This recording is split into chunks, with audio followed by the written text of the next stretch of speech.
Hola, ¿qué tal? Muy buenos días. Muchísimas gracias por conectarse a este nuevo webinar. Hoy nos acompaña la doctora Laura Olate. La doctora es especialista en endocrinología en el Hospital Clínica Bíblica, a la que le damos la más cordial bienvenida. Doctora, muchísimas gracias por acompañarnos una vez más en estos importantes webinars. No, muchísimas gracias, Ariana, a vos y a Clínica Bíblica por la invitación para compartir un espacio con las personas que se encuentran conectadas en este momento. Más bien un placer compartir los siguientes minutos y de antemano me disculpo porque estoy un poquito enferma, entonces si tengo un poquillo de tos, ahí que me disculpen. No se preocupe, doctora. Nada más antes de iniciar, es importante recordarles que si ustedes tienen alguna consulta que realizarle a la doctora con respecto al tema que vamos a tratar, que es un tema de bastante interés sobre la diabetes, lo pueden hacer a través del chat que tenemos acá. Cuando la doctora finalice, entonces nosotros le vamos a hacer llegar la consulta. Doctora, entonces, muchísimas gracias nuevamente y la dejamos. Bueno, estamos en el mes de noviembre. Noviembre es el mes de concientización del abordaje, manejo, prevención y tratamiento de la diabetes. Entonces, la idea es compartir con ustedes este ratito en cuanto a qué es diabetes, cuáles son los síntomas, qué es lo que puedo esperar cuando me diagnostican diabetes, cuáles son las complicaciones más frecuentes y qué tengo que hacer para prevenirlas. Empecemos con qué es diabetes. Básicamente, la diabetes es una enfermedad crónica que está relacionada directamente con lo que es el metabolismo de la glucosa, que son los niveles de azúcar en sangre, básicamente. Y se caracteriza por mantener un nivel de azúcar elevado de manera constante. Aunque hablamos de diabetes en forma global, tenemos que tener claro que no existe un solo tipo de diabetes, de hecho existen muchos tipos de diabetes.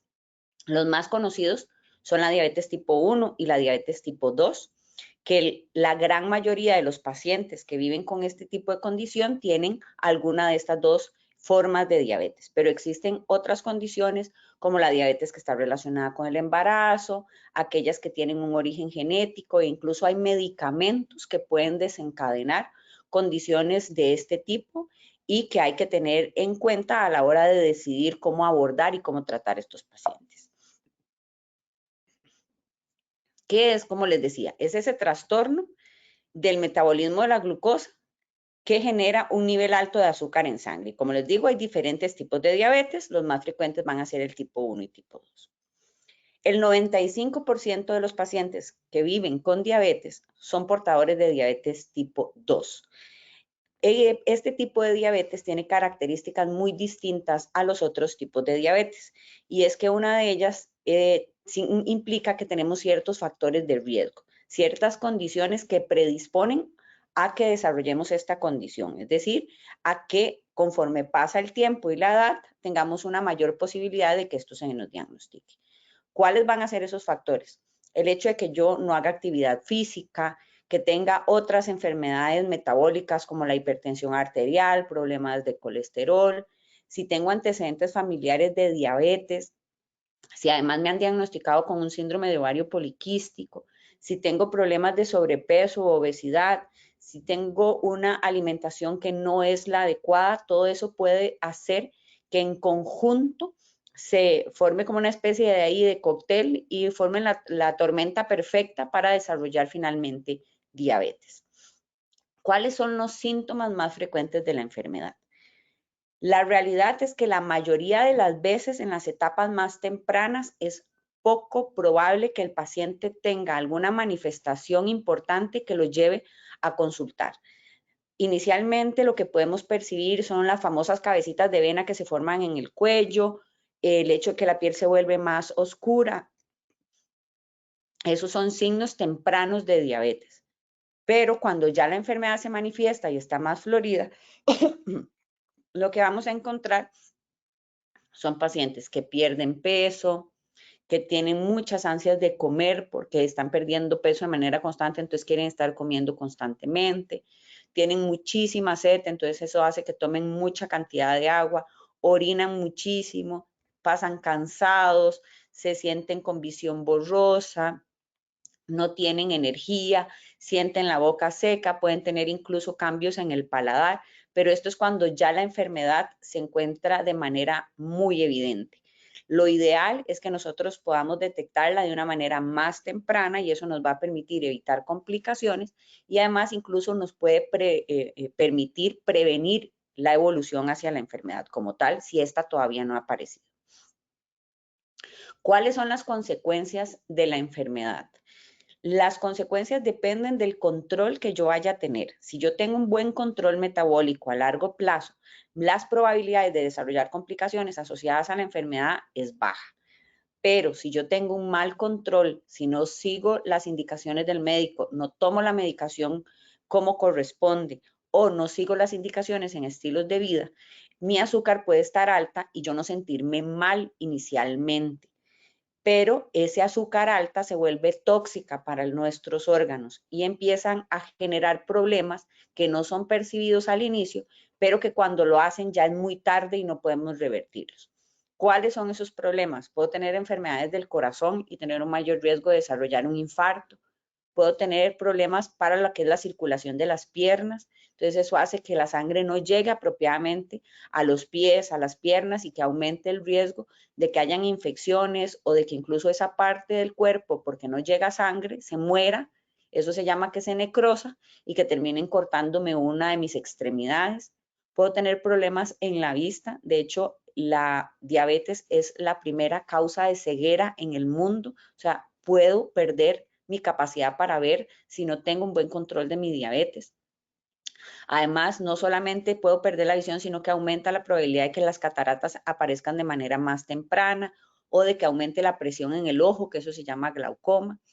Puedo tener mayor predisposición a tener infecciones, principalmente infecciones en la piel o en las extremidades, que también aumentan la probabilidad de que yo pueda perder mi pie por una de estas condiciones. Mis riñones pueden también verse lesionados y hacer que yo pierda inicialmente proteínas por el riñón. Las proteínas son unas sustancias que no deberían aparecer en la orina, pero que cuando aparecen es un signo de que el riñón está sufriendo una presión muy importante y hace que el colador, que es como el riñón, tenga los huequitos más grandes y deje de pasar estas proteínas que son como bolinchitas. Los nervios de nuestro organismo se dañan. Nosotros somos como una casa, tenemos una instalación eléctrica y la diabetes pela los cables. Y cuando en una casa los cables están pelados, pues lo que uno espera es que hagan cortocircuito. Lo mismo pasa en nuestros organismos. Si los cables se pelan, vamos a tener dolor o más bien no voy a sentir una parte del cuerpo y entonces eso puede hacer que yo me meta un clavo en el pie y no lo sienta y cuando me dé cuenta es porque mi pie está todo inflamado y está infectado y lo puedo perder. O por el contrario, tengo esas sensaciones de quemazón en las piernas, de una descarga eléctrica, como si me estuvieran metiendo agujas. Son dolores muy importantes que deterioran la calidad de vida de los pacientes. Entonces son cosas que podemos prevenir si tratamos adecuadamente la enfermedad. ¿Cuáles son factores claves para yo decir que tengo ese buen control? Básicamente yo tengo que hablar con mi doctor y decirle cuáles son mis metas, porque las metas son distintas para todos los pacientes. No todos los pacientes tienen que tener los niveles de azúcar en el mismo nivel y no todos los pacientes tienen que recibir el mismo tratamiento. Claves para saber si estoy bien o mal controlado es los exámenes de sangre, que es la glucosa en ayunas y la hemoglobina glicosilada. La glucosa en ayunas me permite ver cómo está ese paciente en ese momento en particular. Y la hemoglobina glicosilada me permite ver cómo está del día del examen 3 meses hacia atrás. Entonces, eso me permite ver un poco más del panorama global para el control apropiado de los pacientes.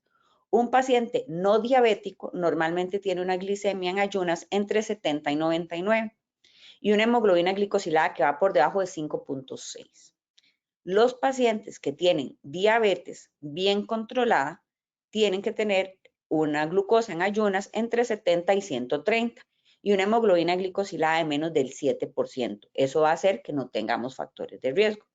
Otra forma en que podemos vigilar nuestra diabetes es a través de las punzaditas en el dedo, que son las mediciones de automonitoreo. Eso le permite al paciente conocerse a sí mismo, saber qué es lo que está pasando, cómo me estoy sintiendo, cómo respondo a los medicamentos, cómo respondo a ciertos alimentos que consumo.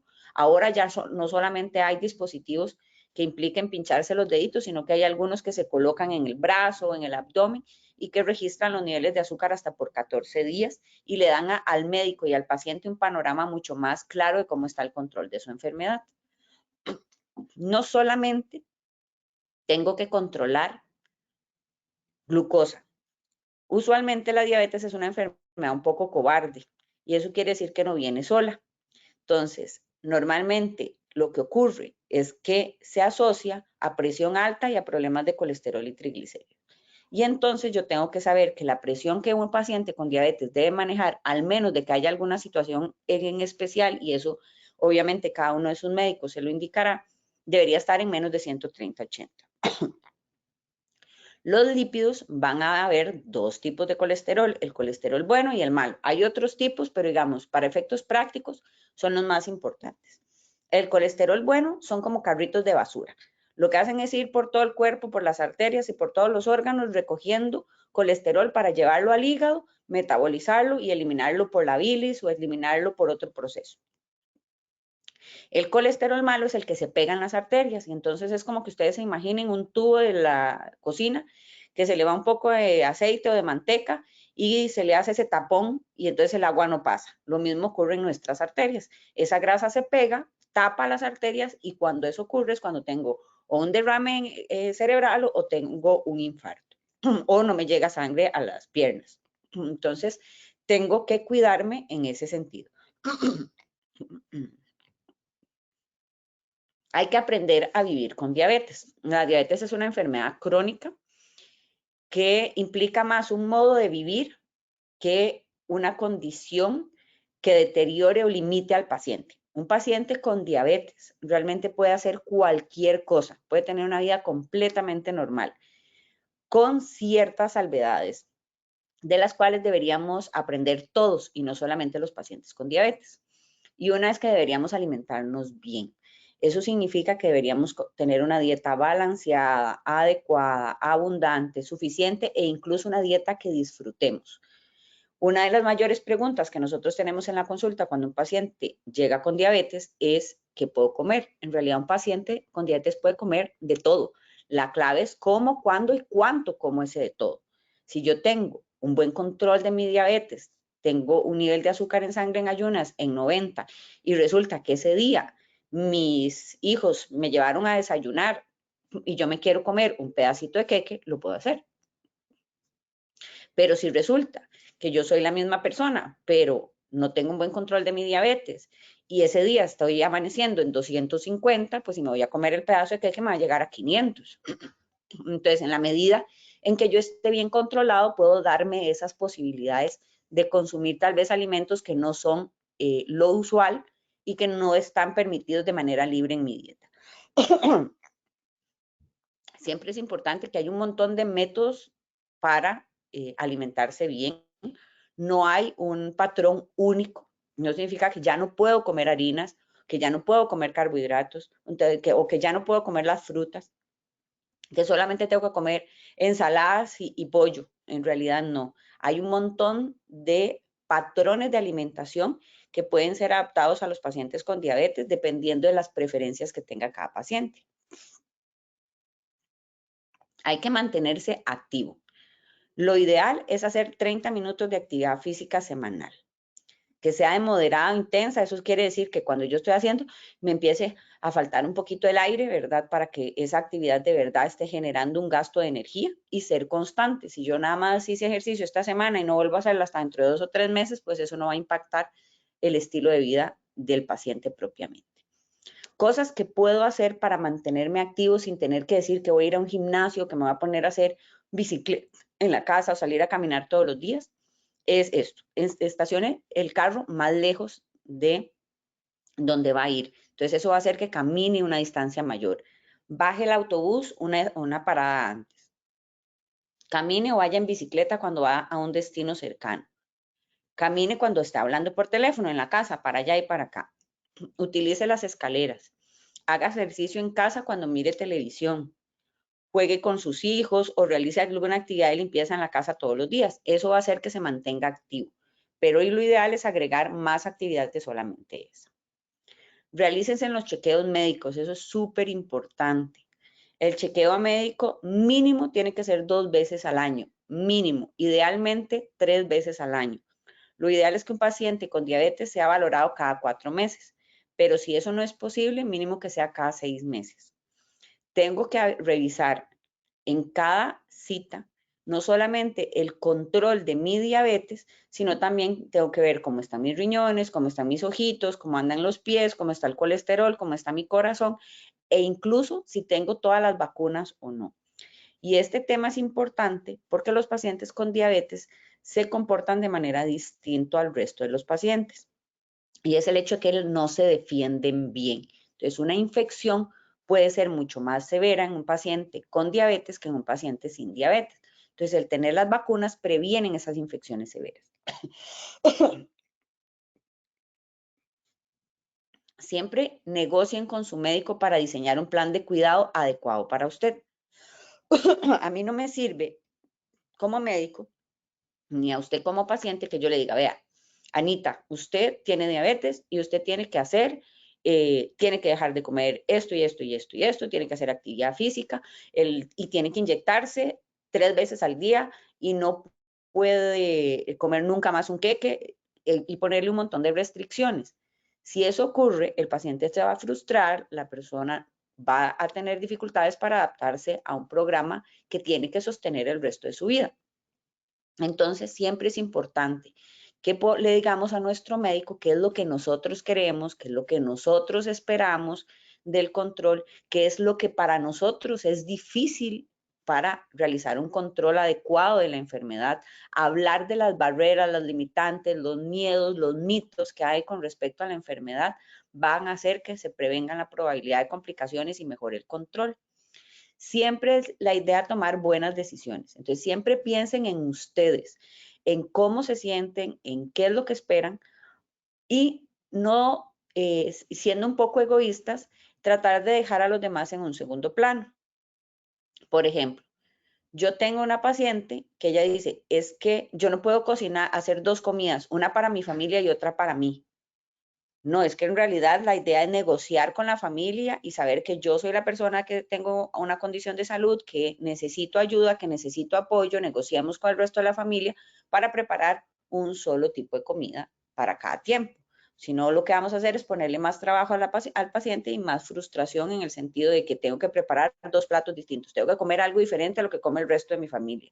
Y eso también es importante porque si yo tengo diabetes, mis hijos tienen una probabilidad más alta de tener diabetes. Entonces, si les enseño a comer adecuadamente y a estar sanos y saludables desde edades tempranas, voy a prevenir la probabilidad de que desarrollen diabetes en fases más adultas. Recuerde que la diabetes es una enfermedad grave, pero usted puede controlarla y si la controla, su vida puede ser completamente normal, saludable, productiva y feliz. Hay un par de cositas que quería hacerles llamar la atención. ¿Qué pasa cuando yo estoy enfermo? Porque un paciente con diabetes puede darle una gripe como la que tuve yo en estos días, que todavía me tiene con un poco de tos y que eso descompense su diabetes. Y a veces el paciente no sabe qué hacer porque es que no quiero comer, entonces no me voy a inyectar o no me voy a tomar el tratamiento porque no estoy comiendo. Y lo que pasa en un día de enfermedad es que se liberan un montón de hormonas de estrés.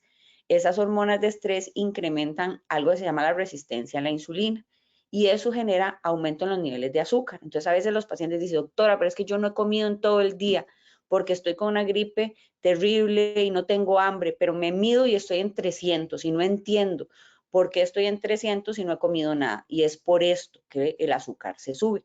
Y es por esto que es importante no abandonar el tratamiento, sino adaptar el tratamiento para esos días de enfermedad. ¿Qué hay que hacer siempre? Tener bebidas regulares y libres de azúcar, agua, sueros de rehidratación, bebidas que no tengan azúcar. Eso no incluye gaseosas, no incluye bebidas light que eventualmente tienen otras sustancias que pueden descompensar al paciente. Es mejor que tomen poquitas cantidades, tanto de líquidos como de alimentos, varias veces al día, si tienen náuseas o si tienen vómitos, a que no consuman ningún tipo de alimento.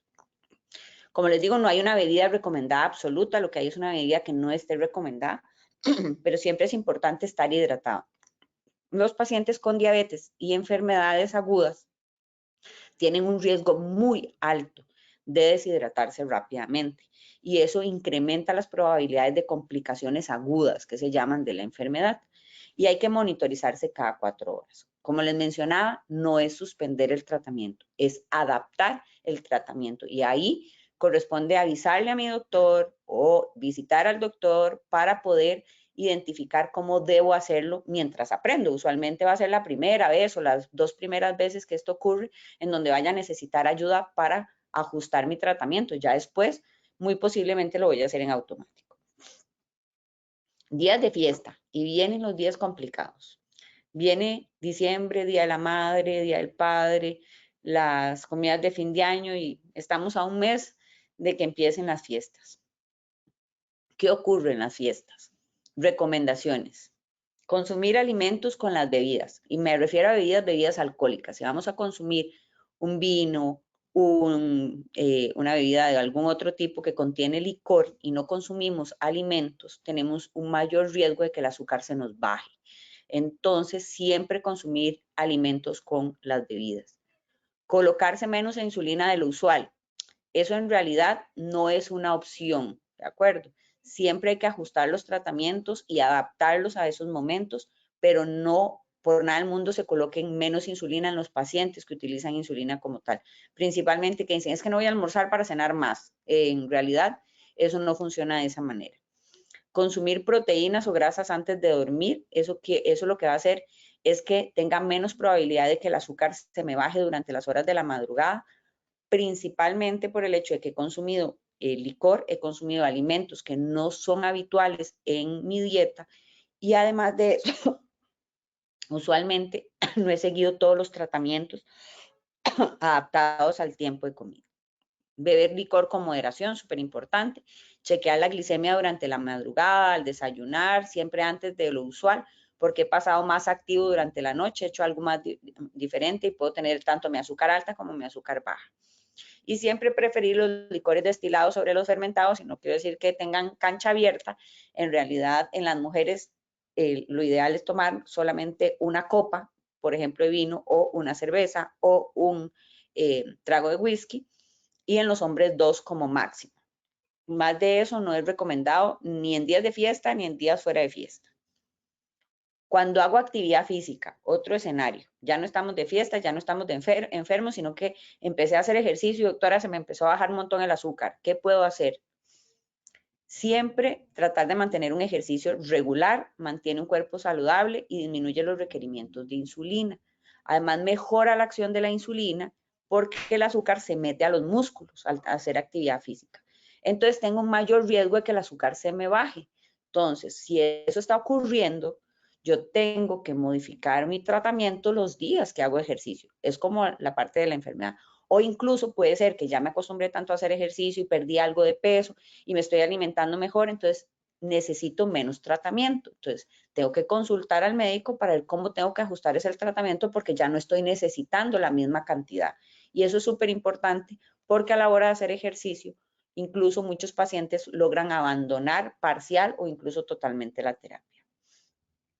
Como decía, cambiar la dosis de insulina si estoy usando insulina, chequearme el azúcar antes de empezar a hacer actividad física y cada 30 o 60 minutos, llevar un snack que contenga carbohidratos en caso de que se me baje y yo pueda consumirlo y recuperarme rápidamente. Y siempre contar si estoy consumiendo fuentes adicionales de harinas. Por último, ya para ir como cerrando, quería hablarles de eso, las causas, los síntomas de hiperglicemia. Cuando yo ya tengo un buen control de mi diabetes y de un momento a otro empiezo a tener otra vez los síntomas del inicio, o a veces muchos pacientes ni siquiera llegaron a tener los síntomas del inicio, pero por alguna condición empiezo con sed excesiva, a orinar demasiado, a la piel seca, a sentirme muy cansado, a tener un aliento a frutas o a que las heridas no me sanen, son condiciones que me pueden indicar que mi azúcar está alta y que necesito ajustar el tratamiento. ¿Cuáles son señales de advertencia? Esas que les mencioné. Principalmente estas 3 son las más llamativas cuando mi azúcar está muy alta. ¿Qué es lo que ocurre o por qué se me sube el azúcar en ese momento? Ya vimos que por una enfermedad, una infección, fiebre porque estoy demasiado estresado emocionalmente, porque se me olvidó ponerme la insulina o porque disminuí la dosis porque le tengo miedo a las hipoglicemias, o porque me inyecté y no comí en ese momento, se atrasó, algo pasó y ya no tuve tiempo de almorzar a la hora que almuerzo siempre, almorcé una hora después, o me inyecté y no comí lo que comía usualmente, comí menos porque no me gustó, porque me llené más rápido y entonces eso hace que se me baje más rápidamente el azúcar. ¿Qué hacer ante un evento de este tipo? Si es un evento único, eso quiere decir que solo pasó una vez, tranquilos. El azúcar peligrosa es por encima de 250. Si está muy alta y tengo muchos síntomas, es importante mejor asistir a un servicio de emergencias médicas. Si no tengo muchos síntomas, pero ha estado más alta que otra, empiezo a revisar qué es lo que está pasando. Me estoy inyectando bien, fue que no comí, fue que estoy enfermo, qué es lo que está pasando. Y lo que hago es empezar a consumir líquidos. Y si aún así no mejoro, pues sí tengo que empezar a pensar nuevamente en ir a un servicio de emergencia. Si yo tengo azúcar en más de 250, es mejor evitar hacer actividad física hasta que se normalice la glucosa. Y por último, los bajonazos, que los bajonazos es lo que más limita a los pacientes en cuanto al tratamiento médico.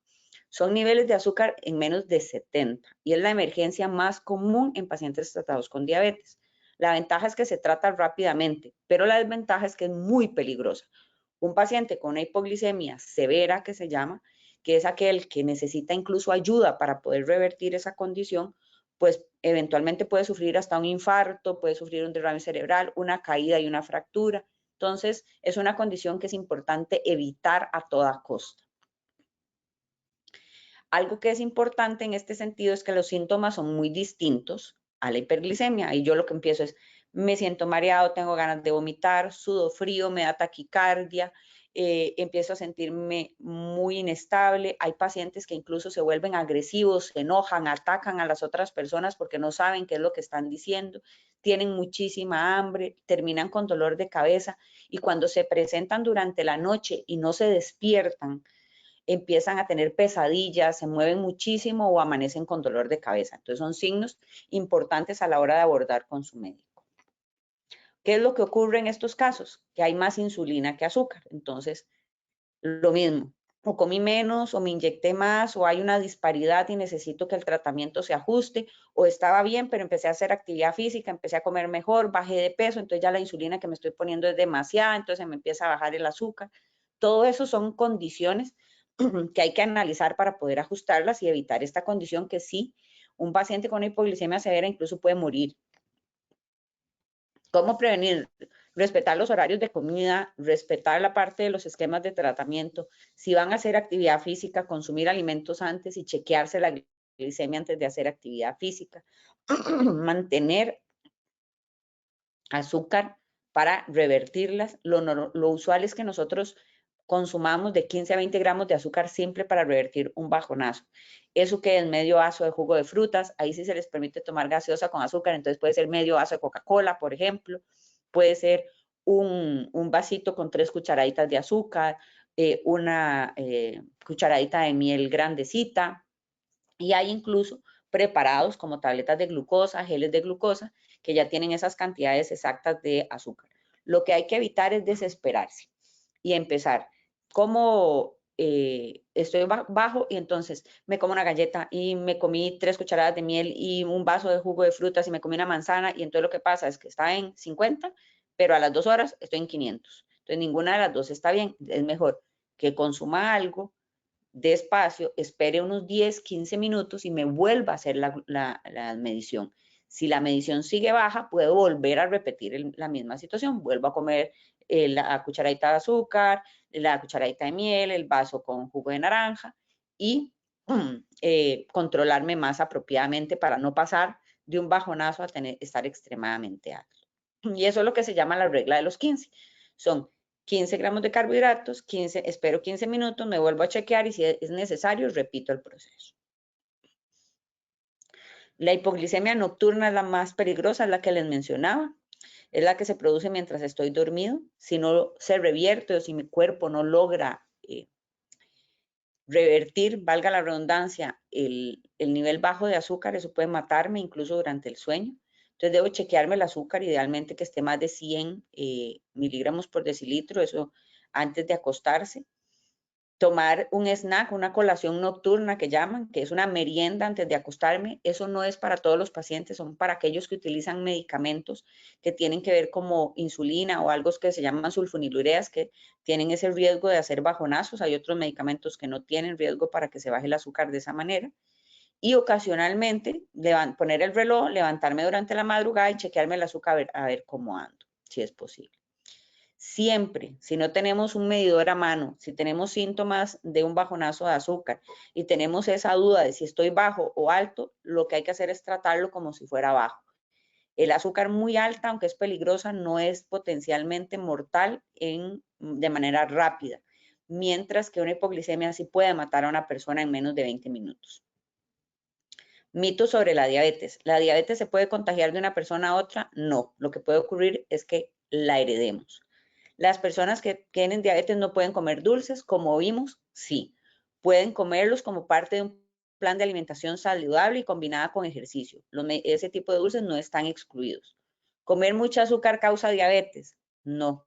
La diabetes es una combinación de factores genéticos y estilos de vida, pero no comer mucho azúcar no va a ser la causa de la diabetes. Hay personas que si no tienen predisposición para diabetes, por más azúcar que consuman, no la van a desarrollar. ¿La fruta es un alimento saludable y por lo tanto puedo comer todo lo que quiera? La respuesta es que no. La fruta igual contiene carbohidratos, igual contiene azúcar y debe estar dentro de un plan de alimentación. No puedo consumir todo lo que quiera. Y eso sería lo que tengo para ahorita. Más bien quedo abierta a las preguntas. Muchísimas gracias, doctora. Y sí, de hecho acá ya tenemos varias de las consultas. La primera de ellas dice, ¿la resistencia a la insulina en ayunas se considera un tipo de diabetes o una prediabetes? El azúcar dice que a veces es mayor a 100 en ayunas. Digamos, la diabetes, para hablar de diagnóstico de diabetes, tengo que tener un nivel de glucosa en ayunas mayor o igual a 126. Lo normal es menos de 99. Entonces, si yo tengo una glicemia entre 100 y 125, voy a considerar que hay prediabetes. La resistencia a la insulina es la parte más anterior que se presenta con un paciente con riesgo de diabetes. En la resistencia a la insulina es como que ustedes se imaginen una habitación, la habitación es una célula y la puerta es la entrada para que el azúcar pase a la célula y se metabolice dentro de ella. La insulina es la llave que abre la puerta para meter ese azúcar. Pero ¿qué es lo que ocurre? Que alguien está sosteniendo la puerta dentro de esa habitación o el llavín no funciona bien, entonces la llave no calza o la llave abrió, pero donde empujamos algo lo está sosteniendo y no nos deja entrar y abrir la puerta para que entre el azúcar. Entonces mi cuerpo lo que hace es producir un exceso de insulina para poder entrar y meterla a la célula y procesarla. Pero ese exceso de insulina que mi cuerpo produce hace que mi páncreas se agote, se canse y finalmente ahí es donde aparece la diabetes. Entonces la prediabetes es la condición más temprana para desarrollar diabetes, pero puedo revertirla, que es importante. No la puedo curar. La resistencia a la insulina no se cura porque es una condición con la que se nace, pero puedo controlarla y evitar que siga progresando para desarrollar diabetes. Doctora, acá también nos consultan que cómo se determina el tipo de diabetes que una persona puede tener. Depende de un montón de características. Entonces, depende de la edad, depende de características físicas propiamente de la persona. A la hora de hacer el chequeo médico, cada uno de nosotros va a abordar ese tipo de características. Ya casi lo hacemos en automático, por supuesto. Entonces, eso también nos ayuda a ver qué tipo de diabetes hay. Hay diabetes que son un poco más complicadas para poder identificarlas. Entonces, hay que hacer exámenes de sangre como anticuerpos contra las células que producen insulina del páncreas, como algo que se llama péptido C, que es un marcador de cuál es la reserva de mi páncreas en cuanto a lo que es la producción de insulina. Incluso hay estudios genéticos propiamente para poder identificar el tipo de diabetes que cada persona tiene, pero eso va a depender incluso de la historia y la forma en la que se ha presentado la diabetes. Esas son las características que en conjunto van haciendo que nosotros sospechemos si es esta o esta y lo terminemos confirmando con exámenes. Gracias. La siguiente consulta dice, ¿qué alimentos pueden metabolizarse como glucosa aunque parezcan, digamos, entre comillas, saludables? Todo lo que nosotros consumimos termina siendo glucosa, porque la glucosa es la forma en la que nuestro cuerpo utiliza para producir energía. Nuestro organismo lo que hace es transformar todo lo que consumimos en glucosa y la glucosa usarla para producir energía y funcionar. Entonces, sean proteínas, sean grasas, sean carbohidratos, todo termina convirtiéndose en algún momento en glucosa si no lo almaceno, ¿verdad? Si yo consumo un exceso de carbohidratos o un exceso de energía en todo sentido, lo voy a guardar como proteína o como grasa. Y el resto lo voy a utilizar en forma de glucosa. Si yo tengo una deficiencia y no estoy comiendo, por ejemplo, porque estoy internado, porque estoy enfermo o porque estoy en medio de una guerra y no estoy consumiendo alimentos, mi cuerpo utiliza esa grasa que almacenó y esa proteína que almacenó para producir glucosa y seguir funcionando. Entonces, al final, todo lo que consumimos se convierte en azúcar en algún momento. Sin embargo, la diferencia está en qué tanto puede elevar mi nivel de azúcar en sangre, algo que consumimos. Y eso se llama índice glicémico. Y es eso, un alimento en particular tiene una capacidad para subirme el azúcar en tanto. Entonces, hay alimentos de índice glicémico bajo, de índice glicémico medio, de índice glicémico alto y muy alto. Entonces, ejemplos, alimentos con índice glicémico bajo o muy bajo, todo lo que son vegetales. Lechuga, espinaca, zanahoria, lechuga, espinacas, brócoli, coliflor, zucchini, chayote, tienen índices glicémicos muy bajos. Índices glicémicos medios, contienen azúcar, pero no tienen tanta azúcar, y entonces ni tantos carbohidratos, o contienen fibra y eso hace que no se suba tanto el azúcar. Una naranja, un kiwi, unas fresas, moras, uvas, tienen esas capacidades. Índices glicémicos medios, una papa con cáscara, la sandía, el melón, tienen más azúcar, el mango maduro, el banano, son alimentos que contienen un poco más de harinas. Índices glicémicos altos, lo que son harinas procesadas, espagueti, todo lo que son pastas, el arroz, alimentos más densos en almidón como la yuca, el camote, el ayote, tienen índices glicémicos más altos. Y ya muy, muy altos son los que son muy procesados, cereales industriales, la parte del pan blanco, el azúcar propiamente, la miel, son alimentos que tienen esa capacidad. Entonces, más que haya alimentos específicamente que se transformen en azúcar, es alimentos que tienen la capacidad para subirme demasiado ese nivel de azúcar. Perfecto. Muchas gracias, doctora. La siguiente consulta dice, ¿alguien con 50 años de edad que come azúcar normal sin abusarse puede o no adquirir tipo de diabetes 2? Como les mencionaba, el consumo de diabetes, el consumo de azúcar no determina el riesgo de diabetes. Si yo no tengo otros factores, es poco probable que mi consumo de azúcar sea el determinante para que desarrolle diabetes tipo 2. Pero si yo tengo antecedentes familiares de diabetes, si yo tengo problemas en la regulación de mi peso y sufro de sobrepeso o de obesidad, si no me muevo y si consumo azúcares, lo que estoy haciendo son comprando números de la rifa para pegármela. Pero solamente el consumo de azúcar por sí solo no es un condicionante para desarrollar diabetes.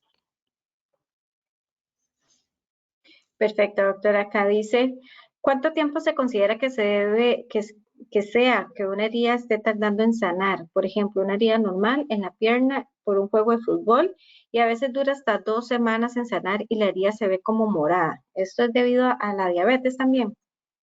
No necesariamente es de la diabetes, digamos, hay personas que cicatrizan de manera inadecuada, pero si yo soy diabético y lo que está ocurriendo es que mi herida no se cierra, se ve roja, duele, se ve inflamada, puede sangrar, puede supurar, ese tipo de cosas, ya es una condición de que no está cicatrizando bien. Normalmente heridas en piel, heridas pequeñas en piel, en 3, 4 días ya están cerradas y en una semana, 10 días están cicatrizadas. Entonces, si me toma más de ese tiempo, sí tengo que empezar a poner atención. Gracias. Bueno, por acá nos cuentan una experiencia. Dicen que en un viaje un compañero tuvo convulsiones porque se le bajó el azúcar en el avión y nadie sabía qué hacer, que por dicha, en ese momento había una doctora que les ayudó. Pero ¿cuáles son los síntomas, doctora? Entonces, para saber de una convulsión causada por el azúcar, ya sea alto o bajo. En realidad el azúcar alta no va a causar, es poco probable que vaya a causar una crisis convulsiva, pero sí un bajonazo puede hacer que un paciente convulsione, efectivamente. Muy probablemente es una persona que se le bajaba el azúcar muy frecuentemente, porque hay que tener el azúcar muy, muy baja para convulsionar. Y si estaba hablando con ustedes y de un momento a otro empezó a convulsionar, es porque probablemente está sufriendo de muchos bajonazos muy seguidos y el cuerpo deja de percibir las sensaciones que les mencioné de la taquicardia, el sudor frío, las ganas de vomitar, que le permitan pedir ayuda o incluso de comer algo de por sí mismo o pedirle ayuda a otra persona para abortar ese evento de un bajonazo. Si empezó a convulsionar súbitamente, es por eso, porque no se dio cuenta que se le estaba bajando el azúcar y cuando está demasiado baja, el azúcar no llega al cerebro y el cerebro solo puede usar azúcar para funcionar. Entonces se desconecta, empieza a convulsionar y efectivamente una persona incluso puede fallecer bajo esas circunstancias. Muchas gracias, doctora. Bueno, acá nos consultan que qué tan efectivo es el aparatito de medir la glucosa comprado en farmacia. Que, por ejemplo, ella se está midiendo el azúcar y en la última semana en un dedo le salió en 100 y en ese mismo momento en otro dedo le salió en 125. Entonces, ¿qué tanta probabilidad o confianza tienen este tipo de equipos? Depende de los equipos. Hay equipos de equipos. Como en todo, hay equipos que no son tan buenos y que suelen producir lecturas erróneas. Hay equipos que son muy buenos, que usualmente no necesitan calibraciones, que incluso dan garantías de por vida porque confían en lo que es el dispositivo propiamente para hacer las mediciones y entonces suelen ser bastante exactos. Sin embargo, sí una diferencia de 26 entre un dedo y otro, haciéndolo casi inmediato, sí le habla a uno que el equipo no está bien regulado, a menos de que haya habido alguna situación en donde no me limpié bien el dedito y había tocado algo con azúcar o me había chupado el dedo o algo así, y eso hizo que un dedito estuviera limpio y el otro no, y pudiera haber alterado la medición. De lo contrario, sí probablemente es un equipo que está descalibrado y que las mediciones no son las más correctas. Y además ahora, como les digo, existen otras mediciones que son con unos aparatitos que se colocan en la piel, que son como parchecitos que miden el azúcar cada 5 minutos durante hasta 14 días, que lo que hacen es medir la glucosa en la piel, debajo de la piel, en el intersticio que se llama. Y eso sí puede tener una diferencia con respecto a la medición. Entonces, a veces hay pacientes que se escanean con estos dispositivos y dicen, ay, doctor, es que estoy en 130, pero me la hice y estoy en 120 o en 100. Y eso es porque el azúcar o la sangre que pasó por aquí todavía hace rato tiene que haber pasado para llegarme acá. Entonces, esas son las diferencias con cuanto a los glucómetros propiamente. Bueno, todavía siguen algunas consultas, pero vamos a ir finalizando. Dice, ¿cuántas veces es necesario hacerse la prueba para saber cómo están nuestros niveles de azúcar? Depende del tratamiento que lleve el paciente. Si el paciente solamente está tomando pastillas y las pastillas no producen bajonazos de azúcar, prácticamente solamente tiene que medirse cuando el médico se lo indica, cuando se siente mal o cuando quiere ver qué pasa cuando me comí un queque, por ejemplo. Si yo estoy tomando medicamentos que bajan el azúcar, pero no me estoy inyectando insulina, puede ser que me tenga que medir 1 o 2 veces al día o más veces si el médico quiere ver algo en específico en un tiempo corto. Y si estoy usando insulina y principalmente si me inyecto más de 2 veces al día, a veces hasta 3 o 4, tendría que medirme antes de cada inyección. Entonces, entre 2 y 4 veces al día y las veces que me sienta mal. Entonces, usualmente los pacientes con diabetes tipo 1, que son pacientes cuya vida depende de inyectarse insulina, son pacientes que desde el primer día se inyectan entre 4 y 5 veces al día y se tienen que pinchar el dedito entre 4 y 6 veces al día para poder mantener un adecuado control.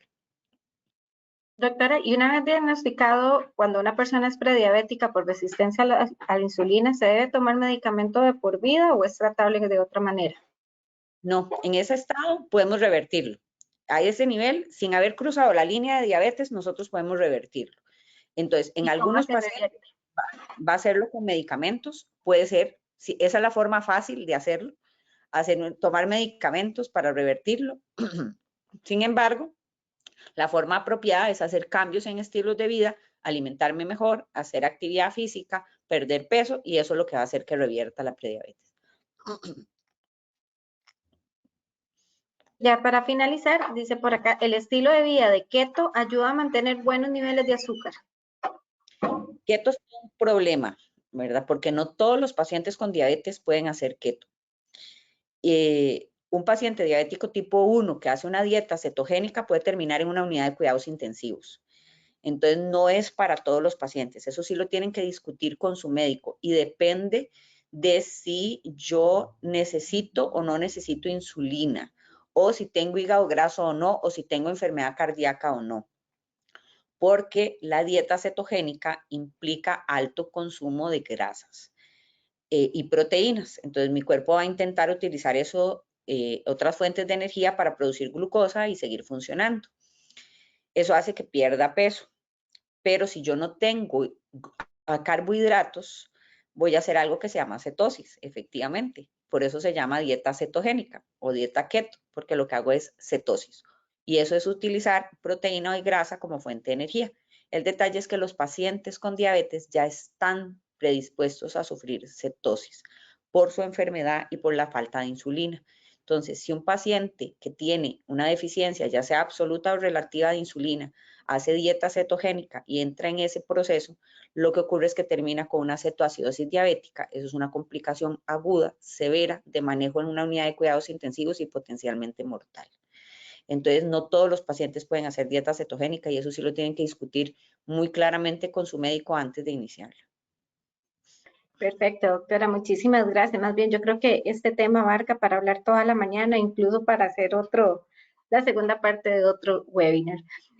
Recordarles nada más que esta importante charla va a estar en nuestras redes, en las redes del Hospital Clínica Bíblica. A partir de mañana ya se encuentra en el canal de YouTube para que ustedes puedan volverla a ver, incluso compartirla con más personas. Y doctora, una vez más, agradecerle su tiempo, su disposición. De verdad que para nosotros es bastante valioso que usted esté hoy aquí con nosotros. No, más bien muchísimas gracias, Ariana, por la invitación. Realmente, solamente incitar a los pacientes a que sigan participando en este tipo de actividades de educación. La diabetes, hay una frase que hablaba uno de los, el doctor Joslin, que es uno de los médicos que más trabajó en su tiempo en diabetes, y él decía que con los pacientes que tienen esta condición hay que educar, educar y seguir educando, Así porque es. más educado esté el paciente, mejor va a ser su control metabólico y su calidad de vida. Perfecto, doctora. Incluso por parte del Hospital Clínica Bíblica nos comprometemos a seguir haciéndole un fuerte auge a este tipo de charlas también, a este tipo de educación para poder llegar más a nuestros pacientes. Doctora, una vez más las gracias y buen día.